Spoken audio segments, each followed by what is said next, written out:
क्या आपने कभी किसी उपवन को संजोते हुए माली को देखा है? कभी किसी एक वृक्ष पर दीमक लग जाते हैं। माली उस एक वृक्ष का नहीं, समस्त उपवन का उपचार करवाता है। अब आप कहेंगे ये कैसी मूर्खता है, दीमक एक वृक्ष पर लगे हैं, समस्त उपवन का उपचार किस लिए करवाना? अरे परिश्रम बचा सकते थे। किंतु माली अच्छे से जानता है दीमक भले ही एक वृक्ष पर लगे हो, नाश पूरे उपवन का कर सकते हैं। अब माली की ये सोच, ये सीख कहीं और भी लागू होती है। इस संसार में हम केवल अपने परिवार के विषय में सोचते हैं, उनका ध्यान रखते हैं, प्रयास करते हैं कि वो संपन्न रहे, सुखी रहे, और उसी समय इस समाज के कुछ विरोधी तत्व इस समाज को खा जाते हैं, इसे नष्ट कर जाते हैं, और हमारा ध्यान केवल अपने परिवार पर। इसलिए जब बात आती है राष्ट्र की, देश की, तो उसके लिए भी निर्णय लेना होगा, उसके लिए भी त्याग करना होगा। और स्मरण रखिए, जो भी समस्या है उसका निवारण पूर्ण रूप से करना अनिवार्य है। इस संसार में हर एक व्यक्ति जो अपने परिवार का भी ध्यान रखेगा, समाज का भी ध्यान रखेगा, और उचित रूप से इस देश का भी ध्यान रखेगा, तभी ये देश संपन्न कहलाएगा। कहा जाता है जीवन में प्रेम करना ही सुख का मूल है। सत्य भी। अब प्रश्न ये उठता है कि प्रेम किससे किया जाए? यदि आपको कुछ क्षणों के लिए सुख चाहिए तो प्रेम कीजिए अपनी रुचियों से। यदि आपको कुछ दिनों के लिए सुख चाहिए, प्रेम कीजिए अपने मित्रों से। यदि आपको कुछ महीनों के लिए, कुछ वर्षों के लिए या अनेक वर्षों के लिए सुख चाहिए, तो प्रेम कीजिए अपने परिवार से, माता पिता, अपनी संतान, पति पत्नी, अपने संबंधियों से।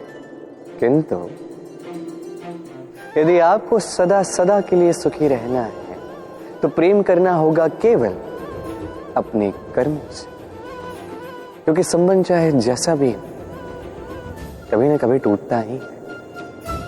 ये संसार कुछ ऐसा ही है कि जिसका साथ मिलता है उसका साथ छूटता भी। केवल कर्म ही एकमात्र ऐसा है जो कभी आपका साथ नहीं छोड़ेगा। मृत्यु के पश्चात भी यही कर्म आपको जीवित रखते हैं। इसलिए सदैव स्मरण रखिए, ये कर्म धर्म समझ कर निभाइए।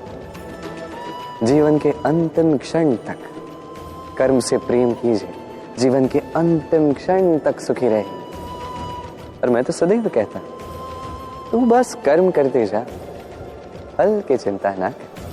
क्या आपने कभी जल को अपनी मुट्ठी में बंद रखने का प्रयास किया है? चलो आज करते।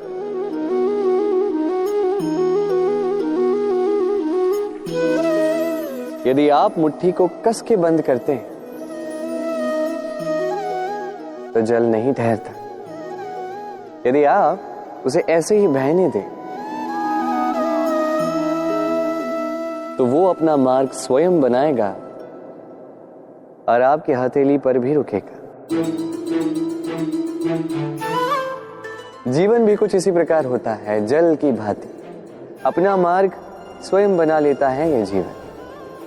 हर एक समस्या का समाधान स्वयं बता देता है ये जीवन। इसलिए जीवन में जब भी परिस्थितियां हमारे अनुकूल ना हो, हमें समझ ही ना आ रहा हो, कुछ भी हमारे वश में ना हो, तो हम हताश हो जाते हैं, निराश हो जाते हैं। और यही तो नहीं करना है। शांत चित्त से देखना है इस जीवन में घटित क्या हो रहा है।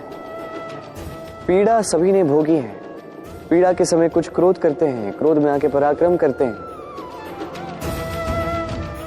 यही तो नहीं करना है। शांत चित्त से बस वो समझना है जो ये जीवन हमें सिखाना चाहता है। जीवन सब सिखाएगा, बस स्मरण रखिएगा। कब प्रयास करना है और कब प्रतीक्षा करनी है, ये आपको समझना होगा। कई सारे लोगों के मन में एक प्रश्न उठता है मुझे और राधा को लेकर। कहते हैं, ना मैं और राधा साथ में रहते हैं, ना हमारा विवाह हुआ है, मैं यहाँ द्वारका में, राधा वहां बरसाना में, तब भी इतना प्रेम कैसे? ये संबंध है कैसा? मैं उनसे सरल सी बात कहता हूं। आप कभी अपने दर्पण में देखिए, अपनी दोनों आंखों को देखकर उनसे पूछिए कि ये दोनों आंखें एक साथ क्यों बंद होती हैं, एक साथ क्यों खुलती हैं, एक साथ क्यों सोती हैं, एक साथ क्यों रोती हैं? आजीवन किसी व्यक्ति से संपर्क बनाए रखा जा सकता है बिना उनसे मिले। कुछ ऐसा ही प्रेम है मेरा